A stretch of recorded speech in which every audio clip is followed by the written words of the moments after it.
Mis inicios como artista fueron bastante tempranos y tuve la oportunidad de ir a una de las escuelas más antiguas de escultura que había en Madrid, la Escuela de Artes Aplicadas y Oficios de La Palma, en Malasaña. Ahí tuve la oportunidad de experimentar con muchos materiales, con piedra, con madera, con metal, con barro, y esos materiales me llamaron más la atención que quizá el trabajo más pictórico. Tuve una relación muy directa desde el principio de mi carrera hacia la escultura. La etapa en la que como artista estaba empezando a buscar mi camino y mi lenguaje, descubrí unos vidrios de colores que para mí tenían algo mágico, ¿no? Que era como color atrapado en el aire, un material que era etéreo, intangible, y eso me atrajo y me hizo empezar a investigar en ese camino a través de la escultura, con el vidrio como fuente de materia en lugar de materias sólidas. La luz es un instrumento que utilizo para llegar a un lenguaje universal. Me baso en una serie de herramientas que existen en la naturaleza, la física, las matemáticas, y esa física viene a través de la experimentación de la luz, la matemática viene a través del orden. Intento que el espectador se aproxime a mi obra de distintas maneras. Primero quiero que haya un acercamiento más lúdico, sumergiéndole en una belleza, en un hedonismo y llevándole un poco a su esencia de niñez. Luego hay una segunda capa en la que él empieza a descubrir cómo la complejidad de los elementos que componen la obra le pierden hacia una incomprensión que poco a poco va descubriendo a través de la sencillez de los elementos de la obra y finalmente acaba teniendo una comprensión global de esa pieza.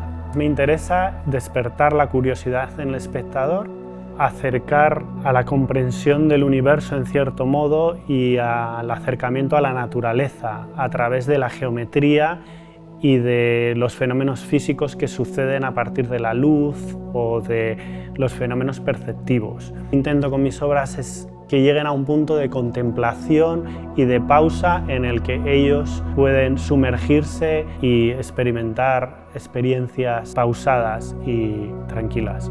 Al descubrir un material translúcido, pude trasladar una serie de conceptos totalmente diferentes a la escultura, puesto que al introducir planos a través de los cuales tú puedes ver e interactúan con lo que sucede en el fondo, sucede algo mucho más complejo que en un objeto sólido, con lo cual esta aproximación yo la he llamado la aproximación a la cuarta dimensión, porque al meter toda esta capa de complejidad sumada con tu propio movimiento, tú puedes descubrir interacciones de color a la vez que estás viendo una pieza o reflejos o una serie de sucesos que interactúan contigo, la obra y el espacio. La esencia de mi obra es intentar buscar la materialización de la luz a través de la obra y los efectos que se generan a través del movimiento del espectador en cuanto a la interacción del objeto y la persona, y cómo el uso del color, la luz, el reflejo funcionan con la obra y el espacio a través de la mirada del espectador, que es una mirada que irá cambiando dependiendo de cómo está él en ese momento o cómo se encuentra la pieza en cada espacio. Todo mi trabajo es la búsqueda de lo etéreo, lo intangible y lo inmaterial a través de una serie de lenguajes físicos y matemáticos que componen esa complejidad que intento mostrar.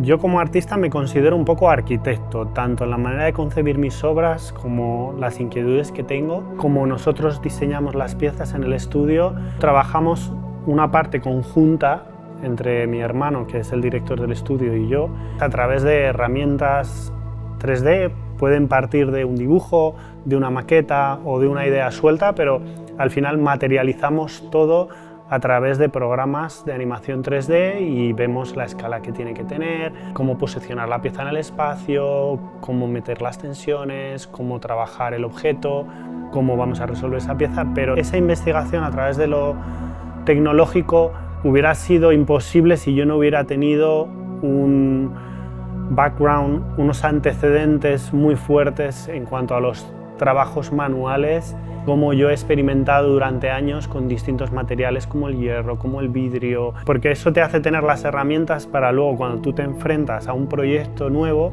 saber cómo vas a resolver técnicamente esa obra, porque en el mundo de 3D todo es posible, pero luego hay que llevarlo al mundo de lo analógico y ahí está la complejidad.